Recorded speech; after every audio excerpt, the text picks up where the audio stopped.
Buenas tardes, familia. Una vez más queremos darle la bienvenida a nuestro estudio bíblico del libro de Romanos. Si usted nos ha estado acompañando, sabe que esta semana es nuestra cuarta semana en este libro.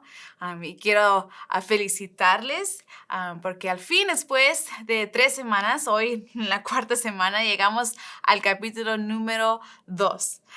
Y sé que muchos de nosotros tenemos nuestro propio paso de estudio. Nos gusta leer y estudiar a diferentes ritmos y diferentes tiempos. Y para algunos de ustedes tal vez se sienta como que estamos yendo un poco muy lentos. Que prueba de eso es que apenas vamos a comenzar el capítulo 2 el día de hoy.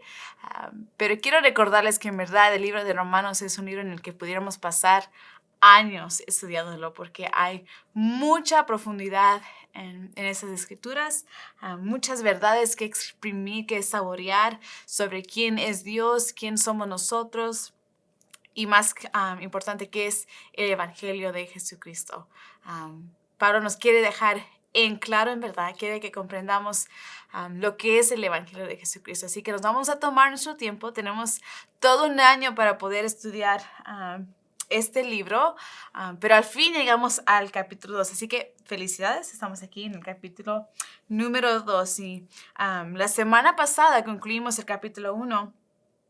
Y la conclusión de este capítulo, el ambiente de la conclusión de este capítulo era un poco pesado. Quiero refrescar sus memorias tantito nomás, porque en el capítulo 1 Pablo termina describiendo la ira de Dios contra aquellos que conociendo la verdad, obstruyen la verdad y deciden vivir una vida de idolatría lejos de Dios.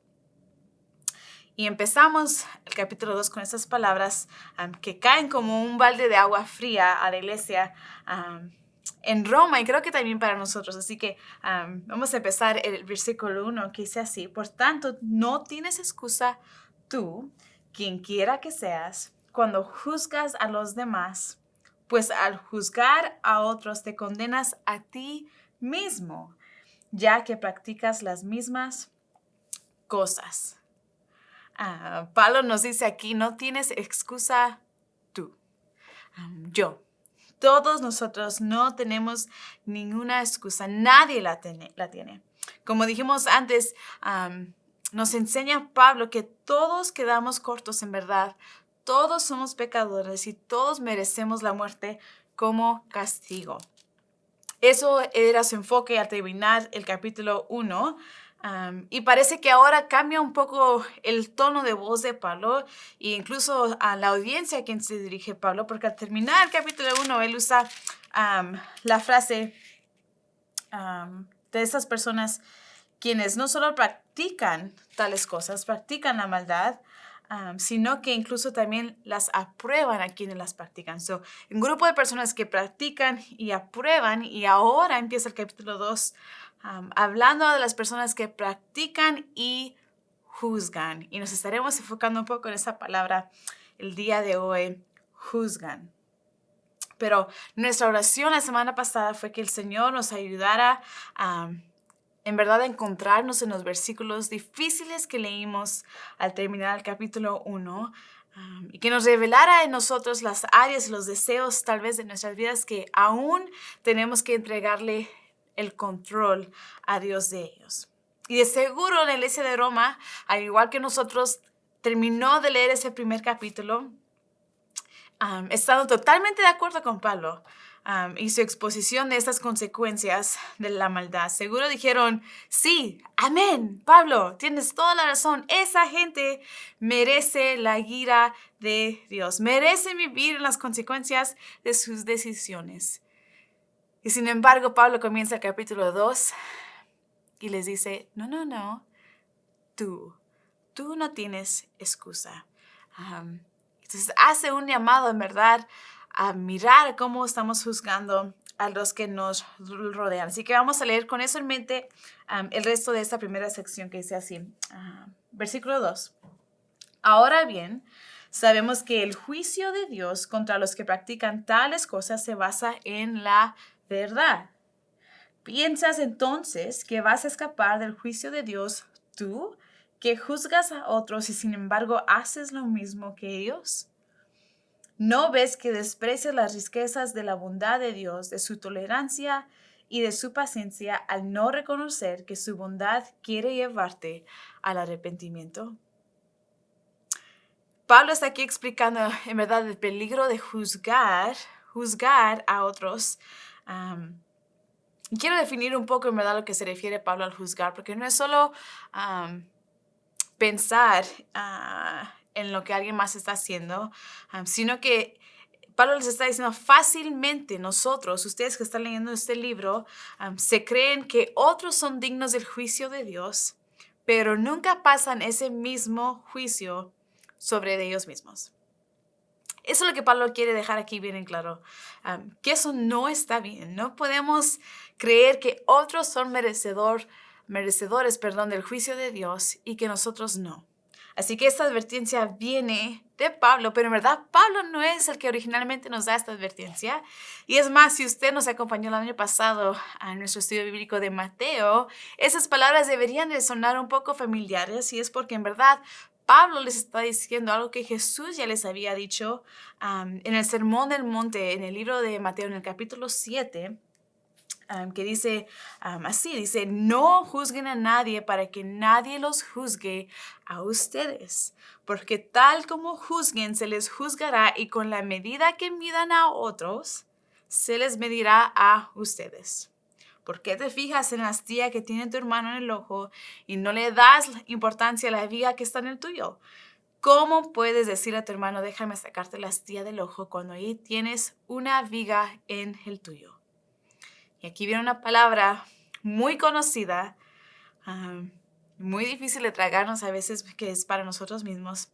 Dice, hipócrita, saca primero la viga de tu propio ojo y entonces verás con claridad para sacar la astilla del ojo de tu hermano.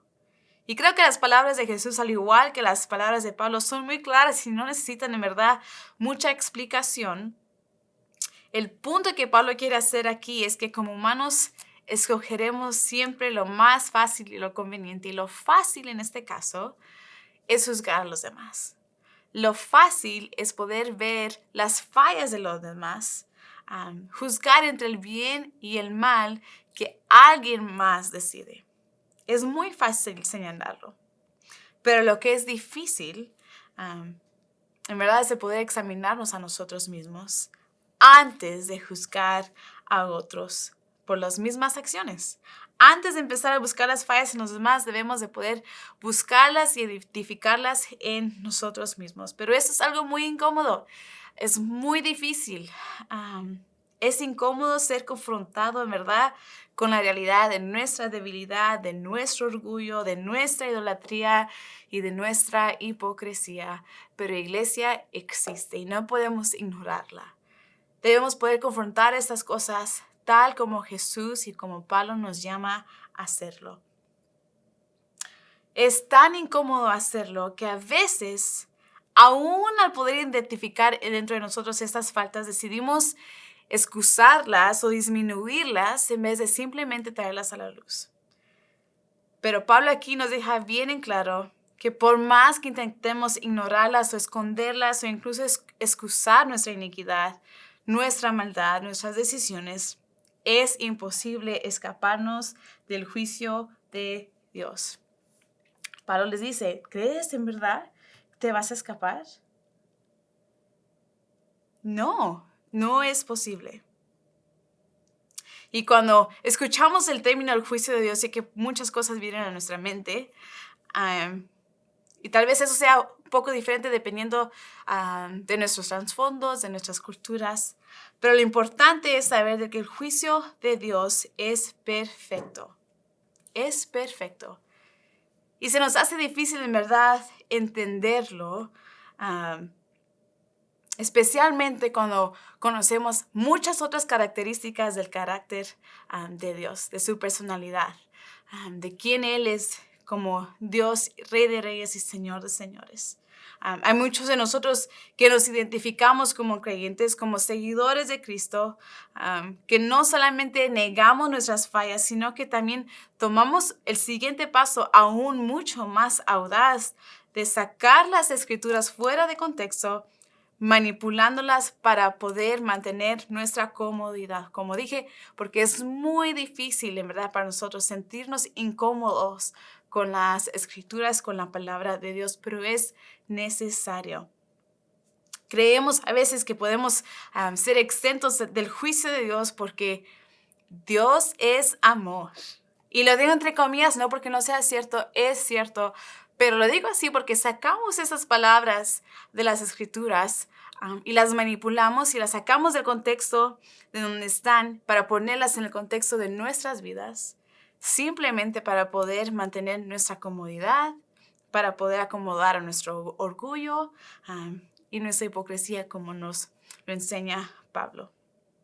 Creemos que porque sus misericordias son nuevas cada día, de seguro el juicio de Dios no aplica a mi vida.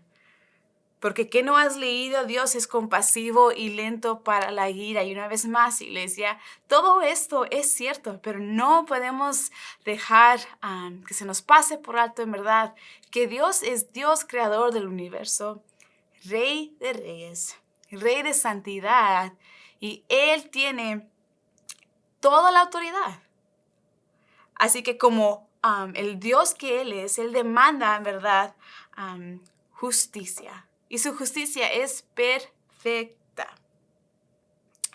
Iglesia, en esta tarde quiero que en verdad nos cuidemos, en verdad que el Señor nos libre de poder manipular su palabra de esta manera.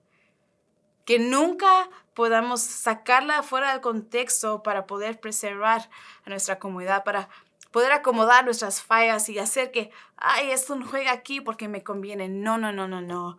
Que el Señor nos libre de poder sacar sus palabras fuera de contexto para nuestro beneficio. Porque el hacer esto solo demuestra en verdad nuestra arrogancia y nuestro desprecio y nuestra deshonra de quién Dios es. Y me encanta lo que dice el versículo 4. Creo que este versículo es como el tesoro de este capítulo, porque Pablo nos está llevando y recordando, nadie es exento del juicio de Dios, todos merecen el justo juicio de Dios, nadie se va a escapar. Tú eres un hipócrita por hacer como hablar lo que dices cuando actúas de esta manera. Pero llega el versículo 4 y el versículo 4 dice así: ¿no ves que desprecias las riquezas de la bondad de Dios, de su tolerancia y de su paciencia, al no reconocer que su bondad quiere llevarte al arrepentimiento? Y familia, les hemos dicho muchas veces que nuestro deseo al estudiar en verdad la escritura de Dios es que lleguemos a tener un entendimiento mayor de Dios, de quién Él es. Y la primera pregunta que hacemos en el método de las 3 preguntas es, ¿qué nos enseña este pasaje de Dios? Y es precisamente este versículo 4, donde vemos muchas características de Dios. Vemos que Dios es bondadoso, que sí, Él es tolerante, que sí, Él es paciente, pero todo esto tiene un propósito. El hecho de que el Señor escoja revelarnos a nosotros su bondad, su paciencia, su amor tolerante, tiene un propósito. ¿Te das cuenta del que es? Porque lo acabamos de leer, pero es muy fácil que se nos pase por alto. La palabra de Dios dice que Él nos revela todo esto porque quiere llevarnos al arrepentimiento. Esto es el propósito de la riqueza de la bondad de Dios. Es que Dios en su infinito amor y su bondad no nos dice, está bien así, quédate como tú estás, no hay ningún problema. Sé que eres alguien idólatra o alguien orgulloso, alguien mentiroso, alguien lleno de ira. Está bien. No. Dios nos dice, ven, déjame mostrarte mi bondad, mi amor por ti, porque quiero que llegues al arrepentimiento, a cambiar tu naturaleza, a cambiar por completo nuestra identidad como humano para poder llegar a la identidad que Él nos quiere dar como hijos e hijas de Él. te das cuenta, el propósito de la bondad de Dios no es el bendecirnos, no es que tu vida mejore, no es que tu vida sea más fácil, incluso tal vez más alegre.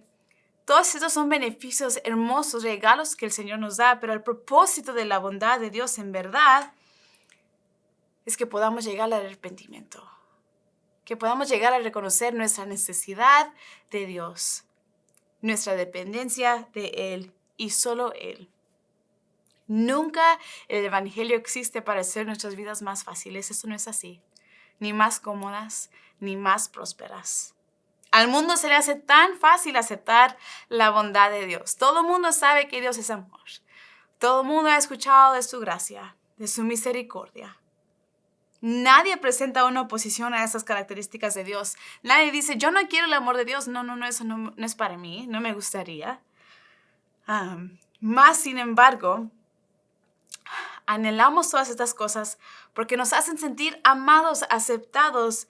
Pero la verdad, iglesia, es que el propósito de estas cosas, el propósito del Evangelio de Cristo Jesús es llevarnos a nuestras rodillas al arrepentimiento. Y esta parte es lo que nadie quiere hacer porque es difícil. Es incómodo reconocer que tú nunca serás suficiente. Pero esta vez Pablo quiere enseñarnos esto, que todos quedamos cortos de la gloria de Dios. Todos somos pecadores. Todos merecemos el juicio de Dios.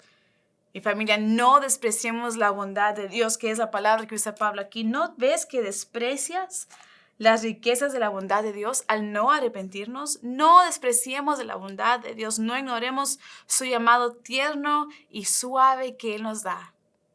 Porque Él nos llama de tal manera al arrepentimiento. Porque su juicio es inevitable y llegará el día en donde tendremos que dar cuenta de todas nuestras acciones. Tendremos que dar cuenta de nuestro arrepentimiento o nuestra falta de Él, de haber recibido la bondad de Dios en nuestras vidas o de haberla despreciado. Y así llegamos al versículo 5, que es como la introducción de la segunda sección de nuestro pasaje, y dice así: pero por tu obstinación y por tu corazón empedernido, sigues acumulando castigo contra ti mismo para el día de la ira, cuando Dios revelará su justo juicio. Aquí está la palabra justo, subraye ahí, el juicio de Dios es justo, porque Dios pagará a cada uno según lo que merezcan sus obras. Él dará vida eterna a los que perseverando en las buenas obras buscan gloria, honor e inmortalidad. Pero los que por egoísmo rechazan la verdad para aferrarse a la maldad, recibirán el gran castigo de Dios. El despreciar la bondad de Dios, iglesia, es señal de nuestra obstinación y de nuestro corazón empedernido, dice aquí Pablo. Y eso tiene una consecuencia, y la consecuencia es que acumulamos castigo. Y esa palabra acumular en el griego literalmente quiere decir hacer tesoros. Aquí la vemos de una manera muy negativa, pero es la misma palabra que Jesús usó en el Sermón del Monte, en el capítulo 6 de Mateo, cuando Él nos dice, hagan tesoros en el cielo. Mas aquí, Pablo nos quiere decir que de la misma manera podemos estar acumulando para nosotros castigo de Dios. Pero vemos que Pablo, en decir esto, deja una vez más claro definir que el juicio de Dios es justo, que Él recompensará y castigará justamente. Y aquellos que llegaron al arrepentimiento mediante la verdad de Cristo Jesús y que vivieron en obediencia a la fe, perseverando en hacer el bien, dice aquí, a ellos se les dará la vida eterna. Y es nuestra oración, iglesia, que esta sea nuestra meta. Vivir en la obediencia y la fe. Vimos en verdad esta frase por primera vez la semana pasada. Pablo exhortando a la iglesia. Este es el propósito del Evangelio de Dios. Llevarnos a la obediencia, a la fe y que perseveremos en hacer el bien. Que esto se pueda decir de nosotros como iglesia aquí en The Grove en español. En este tiempo, aún en esta temporada, que podamos perseverar en verdad en hacer el bien. Que ese sea el equipo de personas que nosotros pertenecemos. Porque del otro lado, aquellos que rechazan la verdad, que desprecian la bondad de Dios, recibirá el gran castigo de Dios. Y llegamos así al versículo 9, donde Pablo añade una frase muy interesante a lo que se le está refiriendo. Y dice así: habrá sufrimiento y angustia para todos los que hacen el mal. Todos los que hacen el mal. Una vez más, todos. Pero aquí va la frase interesante: los judíos primeramente y también los gentiles. Pero gloria, honor y paz para todos los que hacen el bien, los judíos primeramente y también los gentiles. Porque con Dios no hay favoritismos. Los judíos primeramente y también los gentiles. Aquí Pablo abre un tema un poco diferente, de seguro un tema que causó que muchas cejas se levantaran en la iglesia al leer sus palabras. Pero ¿por qué esta frase? ¿Por qué la importancia de dejar en claro que Dios es un Dios imparcial, que Él no tiene favoritos en este contexto? Y como hemos mencionado antes, la iglesia en Roma era una iglesia compuesta de judíos y de gentiles. Y es muy probable que los gentiles formaran la mayoría durante este tiempo, cosa que de seguro implicaba que los judíos creyentes, aquellos en la iglesia, resaltaban más. Ya no eran ellos la mayoría, sino que eran la minoría. Y para los judíos, el pueblo de Israel, su nacionalidad era de suma importancia, ya que definían por completo quiénes ellos eran. Ellos eran el pueblo escogido de Dios, aquellos con quien Dios directamente había hecho un pacto, del cual Jesucristo y nuestra salvación fueron productos directos. Y es como así Pablo, teniendo esto en cuenta, les recuerda a los judíos creyentes de la iglesia que sí, ellos tienen una bendición de ser llamados judíos, pero también con esa bendición viene una responsabilidad. La identidad del judío les da prioridad, pero no parcialidad. Y eso es lo que Pablo quiere dejar en claro para los judíos de esa iglesia. Si ustedes fueron el pueblo escogido de Dios, pero les recuerdo que el evangelio es para todos. Ustedes tuvieron el privilegio, la prioridad de recibir un pacto directamente de Dios, pero ahora el evangelio es para todos. Dios no hace excepción de personas, ni tampoco tiene favoritos. Y es por eso que una vez más Pablo dice que todos los que hacen el mal y todos los que hacen el bien verán el juicio de Dios, ya sea para el bien o para el mal, todos. Sus hechos, sus decisiones, sus acciones serán lo que en verdad definen cómo Dios nos juzgará. Ya no serán nuestra identidad, nuestra nacionalidad, judío, griego, gentil. No. Nuestras decisiones ahora, lo que hicimos aquí en la tierra, será lo que definirá cómo Dios nos juzgará. Y esto, iglesia, es buena noticia para nosotros. Para ti y para mí, que no fuimos parte de ese pacto original, esto es muy buena noticia. Y vemos que aún en medio de esos versículos que tratan del juicio y la ira de Dios, encontramos su bondad hacia nosotros los gentiles. Su amor y su cuidado para que todo el mundo lo conociese. Y muy bien, continuemos porque tenemos todavía mucho que estudiar. Versículo 12 dice así: todos, una vez más todos, yo creo que cada vez que aparezca la palabra todos deberíamos de subrayarla y en verdad contar cuántas veces Pablo nos quiere dejar en claro todos. Todos los que han pecado sin conocer la ley también perecerán sin la ley, y todos los que han pecado conociendo la ley, por la ley serán juzgados. Porque Dios no considera justos a los que oyen la ley, sino a los que la cumplen. De hecho, cuando los gentiles que no tienen la ley, no la tienen, cumplen por naturaleza lo que la ley exige, ellos son ley para sí mismos, aunque no tengan la ley. Estos muestran que llevan escrito en el corazón lo que la ley exige, como la atestigua a su conciencia, pues sus propios pensamientos algunas veces los acusan y otras veces los excusan. Así sucederá el día en que por medio de Jesucristo Dios juzgará los secretos de toda persona, como lo declara mi evangelio. Y esa sección me parece un poco de jerigonza, porque 10 veces Pablo menciona la palabra ley aquí. ¿Por qué? Yo creo que si algo usted lee y hay una repetición de esta manera, debería de llamarle mucho su atención y decir qué significa esto. Y es importante definir, que de acuerdo a la palabra griega que se usa aquí para ley, la palabra es nomos. Y es una palabra muy específica que no habla de las leyes tal vez de la manera que nosotros lo interpretemos. No se refiere a leyes estatales o regulaciones gubernamentales. En verdad, nomos se refiere específicamente al Torah, que es la ley de Dios que se le dio a Israel por medio de Moisés, que conocemos como el Antiguo Testamento. Así que aquí el Torah se menciona 10 veces. Y es mucho, lo acabamos de leer. Es más, sentí que casi se me iba al aire de repetir la misma palabra, perdón. Pero en todo el libro de Romanos aparece la palabra nomos más de 70 veces. Y siempre, casi siempre, es en referencia a la ley mosaica que acabamos de hablar, al Torah, a lo que Dios le dio al pueblo de Israel por medio de Moisés. Así que con esto en mente, entonces podemos observar ahora lo que Pablo está diciendo, tratando de exponer su punto en que Dios no tiene favoritos. Porque aquellos que recibieron la ley por medio de Moisés, la ley de Dios, conocida como los 10 mandamientos, serán juzgados por la ley, de acuerdo a ella. O sea que el pueblo judío, habiendo recibido la ley de Dios, serán juzgados por esta ley.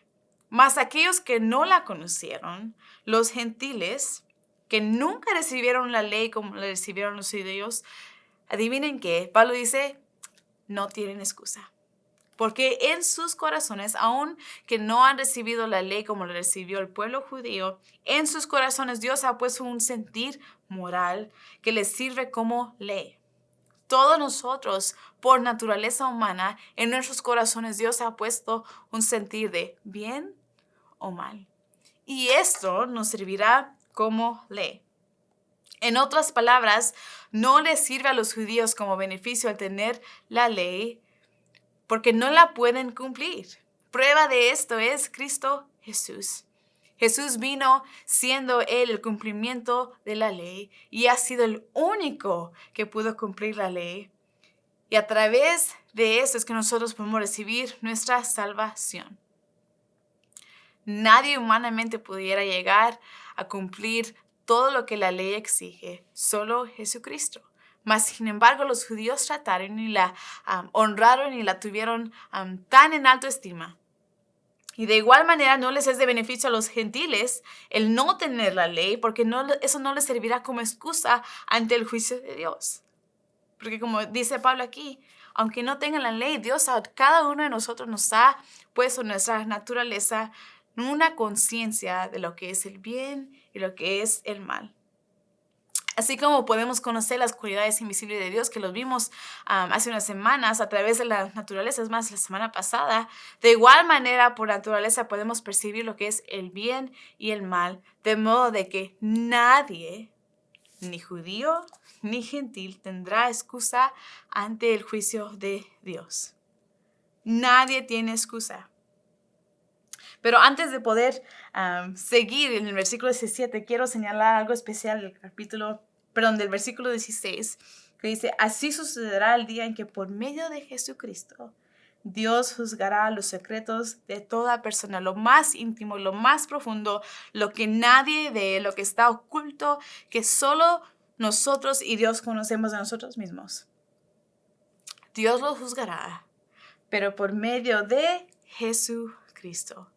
Dios le ha otorgado a Jesús, siendo Él el cumplimiento de la ley, que Él sirva como nuestro juez y nuestro abogado de iglesia. Y eso es buena noticia para ti y para mí, que hemos creído su evangelio, que hemos creído la verdad de quién Él es y que somos obedientes a su fe. Así que agárrate a esta promesa de que Jesús en aquel día será nuestro juez y nuestro abogado. Pero muy bien, continuemos en el versículo 17.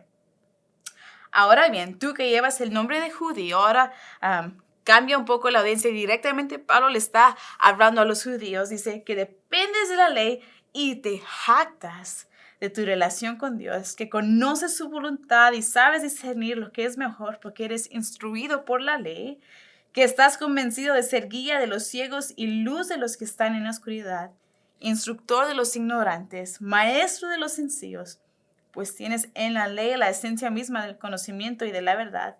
En fin, tú que enseñas a otros, ¿no te enseñas a ti mismo? Tú que predicas contra el robo, ¿robas? Tú que dices que no se debe cometer adulterio, ¿adulteras? Tú que aborreces a los ídolos, ¿robas de sus templos? Tú que te jactas de la ley, ¿deshonras a Dios quebrantando la ley? Así está escrito, por causa de ustedes se blasfema el nombre de Dios entre los gentiles. Vamos a leer la sección que sigue, dice en versículo 25. La circuncisión tiene valor si observas la ley, pero si la quebrantas viene a ser como un incircunciso. Por lo tanto, si los gentiles cumplen los requisitos de la ley, no se les considerará como si estuvieran circuncidados. El que no está físicamente circuncidado, pero obedece la ley, te condenará a ti, que a pesar de tener el mandamiento escrito y la circuncisión, quebrantas la ley. Lo exterior no hace a nadie judío, ni consiste la circuncisión en una señal en el cuerpo. El verdadero judío lo es interiormente. Y la circuncisión es la del corazón, la que realiza el espíritu, no el mandamiento escrito. Al que es judío así, lo alaba Dios y no la gente. Hay muchas verdades que quisiera poder pasar el tiempo estudiando y exprimiendo esos versículos, pero quiero tomar un poco de tiempo del que nos queda para enfocarme en verdad lo que es la circuncisión, que es la cima, en verdad, de lo que Pablo está llegando aquí en este capítulo. La culminación de lo que Pablo le quiere enseñar a la iglesia diversa que está en Roma. Y como ya dijimos, el ser llamado judío llevaba ciertas implicaciones de mucho privilegio y de orgullo. En otras palabras, habían ciertos beneficios que se les daba, que se les había concedido a el pueblo de Dios al ser llamado judío. Y Pablo las identifica aquí. Vemos aquí los 9 privilegios que Pablo identifica. Cada versículo los explica al ser judíos. Pero el primordial, en verdad, es simplemente poder llevar ese nombre que está fuera de su identidad, el nombre judío, el pueblo escogido de Dios. A ellos se les dio la ley, a ellos se les reveló Jehová.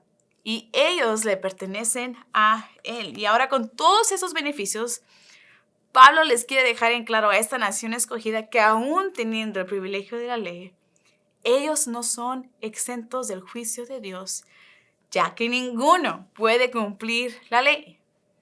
Aún dice él, teniendo el conocimiento de la verdad y la voluntad de Dios, deshonran a Dios y atribuyen a la blasfemia de su nombre debido a sus acciones pecaminosas entre los paganos.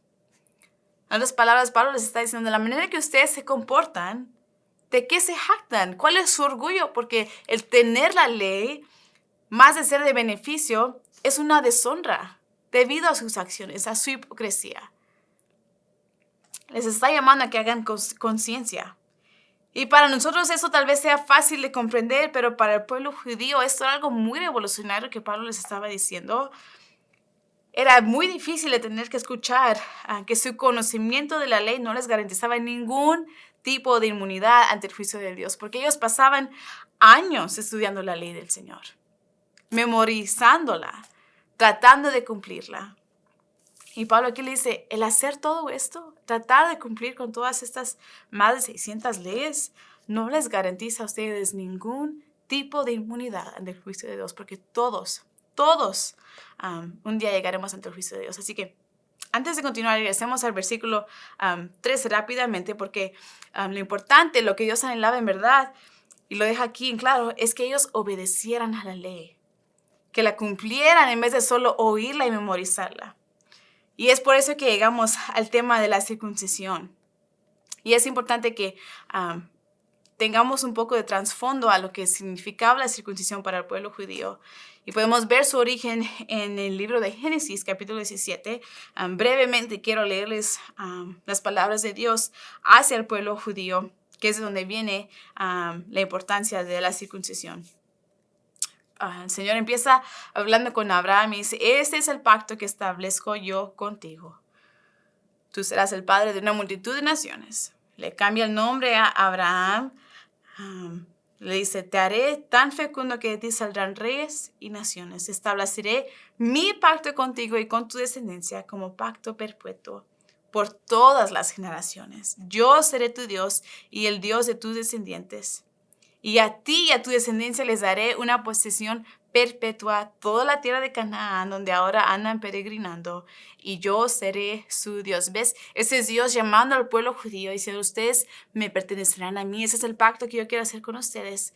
Es que yo soy suyos y ustedes son míos. Y luego Dios le dice a Abraham, cumple con mi pacto, tú y toda tu descendencia por todas las generaciones. Y ese es el pacto que establezco contigo y tu descendencia y que todos deberán cumplir. Todos los varones entre ustedes deberán de ser circuncidados. Circuncidarán a la carne de su prepucio y esa será la señal del pacto entre nosotros. Y la palabra clave aquí es, será la señal. Vemos que la circuncisión Dios la instituyó que sirviera como señal del pacto entre Dios y Abraham y todas las generaciones de Abraham. Así que con esto en mente leamos en verdad este contexto, estos versículos donde Pablo ahora está dando una idea muy revolucionaria y decirle, no, la circuncisión en verdad no les sirve de nada a ustedes que se jactan de poder llamarse judíos, no es lo que ustedes creen.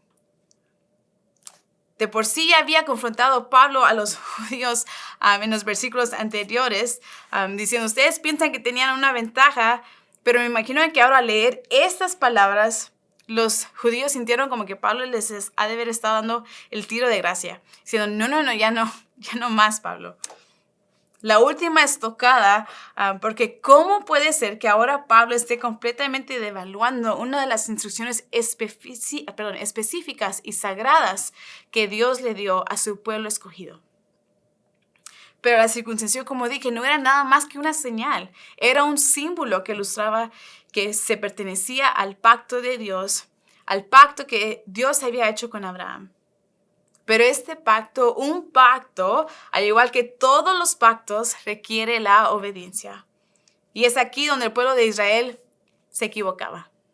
Erróneamente creían que la circuncisión servía más como un reemplazo a la obediencia, que ya no tenían que obedecer, que ya habían sido escogidos, que simplemente con cumplir esta señal era lo suficiente. Lo miraban más como un rito y no como un compromiso a la obediencia.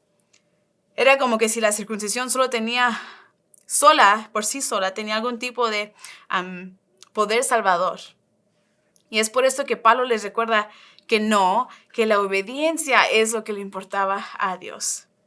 De esta manera, si alguien que era circuncidado desobedecía a la ley, entonces en balde era la circuncisión, porque esa persona no estaba comprometida con en verdad obedecer a Dios y estar sometido debajo de su pacto. Y de la misma manera, dice Pablo, si un gentil, alguien que no fuese circuncidado, obedeciera la ley, entonces este fuese visto como alguien que es circuncidado ante los ojos de Dios. Tal vez comprendamos mejor esos principios si los vemos como que fueran dos ecuaciones matemáticas. Y Pablo les está diciendo, la circuncisión, si le restamos obediencia, es como que fueran incircuncisos. Pero aquellos incircuncisos, si le sumamos la obediencia, es como que estuvieran circuncidados. No sé cuántos de ustedes son fanáticos de la matemática, pero creo que para mí eso me lo deja muy en claro. ¿Y por qué? Porque Pablo dice, la señal que define el pertenecer a Dios no es lo físico de la circuncisión. La señal en verdad es la obediencia. La obediencia sirve como prueba de la salvación que hemos obtenido por medio de Cristo Jesús. La obediencia y la fe, ese término al que Pablo nos está llamando a nosotros como iglesia, a la iglesia de Roma también en ese entonces, la obediencia a la fe. Lo que Dios anhela de nosotros, su pueblo redimido por medio de la sangre de Cristo Jesús, es la obediencia a su palabra. Porque nosotros ahora, a los que le pertenecemos a Él, no tenemos una señal física, sino una en el interior. Al Señor lo que le importa es nuestro interior. Es más, dice que debido a esto, a lo que nosotros tenemos en nuestro interior, las cosas más secretas, por eso nos juzgará el Señor. Y aquí lo vemos una vez más, lo que Él anhela es en verdad nuestro corazón. La obediencia de su palabra y la postura de nuestro corazón de querer obedecerla por sobre todas las cosas. Dice Pablo que nosotros hemos sido circuncidados del corazón y que eso no es algo que nosotros podamos hacer por nosotros mismos, sino que es obra del Espíritu Santo. Nosotros no podemos cambiar nuestro interior por nosotros mismos. Necesitamos la ayuda del Espíritu de Dios que lo haga y venga y haga en nosotros. Así tendremos su aprobación y así quedará sellada nuestra salvación por siempre. Al dejar que el Espíritu Santo haga en nosotros lo que solo Él puede hacer. Así que en resumen, Dios nos llama a dos cosas, iglesia, en este pasaje. Nos llama al arrepentimiento y nos llama a la circuncisión del corazón, que ahora viene a ser la obediencia. La obediencia a su palabra, la obediencia a la fe. Pidámosle a Dios y a su Espíritu que haga en nosotros lo que solo Él puede hacer, que Él traiga el cambio a nuestros corazones que Dios anhela de cada uno de nosotros y que esto nos lleve al arrepentimiento y al compromiso de vivir una vida en obediencia a Él y a su palabra por sobre todas las cosas. Que sea su palabra, su verdad, lo que sea, que nos sirva como base, como fundación de nuestra identidad, de todo lo que somos. Porque ahora nuestra identidad no es solamente de dónde nacimos, nuestra nacionalidad, nuestra cultura, nuestra identidad viene a ser hijos e hijas de Dios. Aquellos que han reconocido la bondad de Dios y han respondido a ella con el arrepentimiento. El dejar la vida atrás, nuestra vida pasada atrás, nuestras iniquidades atrás, nuestro orgullo atrás, para poder tomar el Evangelio de Jesucristo, su identidad, su amor, su verdad en nuestras vidas. Recordemos que Él es un Dios justo, un Dios de bondad que nos llama vez tras vez. Pero su juicio es inevitable, su juicio viene. ¿Estaremos listos, iglesia? Nos encontraremos en ese día del lado que recibirá honor y paz y la gloria que Él nos quiere dar. Es nuestra oración que así sea. Y que conforme estudiemos su palabra, eso sea más y más, en verdad, nuestra aspiración, nuestra meta de seguirlo a Él y solo a Él por sobre todas las cosas. Vamos a orar en esta tarde. Señor, gracias por tu palabra. Gracias porque tú has venido a crear un pacto nuevo con nosotros, Señor. Porque nosotros que no pertenecíamos Señor, al pueblo judío, al pacto original que tú hiciste con Abraham, nos adoptaste como hijos e hijas tuyos y ahora podemos tener tu identidad.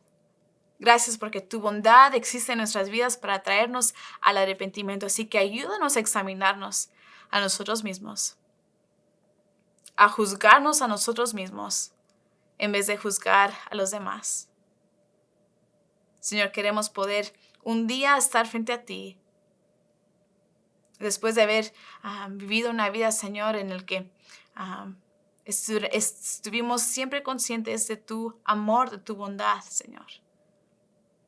Ayúdanos a estar continuamente arrepintiéndonos, Señor, ante ti, para poder traerte a ti la gloria que solo a ti te pertenece. Y, Señor, te pedimos que seas tú que nos ayude, en verdad, a vivir una vida en obediencia a tu palabra. Sabemos que lo que tú anhelas de cada uno de nosotros es un corazón, Señor, sensible a tu palabra, humillado ante ti. Así que ayúdanos a poder tener esos corazones. Que tu Espíritu haga en nuestros corazones lo que tiene que hacer, Señor, para poder un día presentarnos ante tu presencia, justificados, Señor, y completamente conscientes del trabajo que tú hiciste en cada uno de nosotros. te amamos y te exaltamos.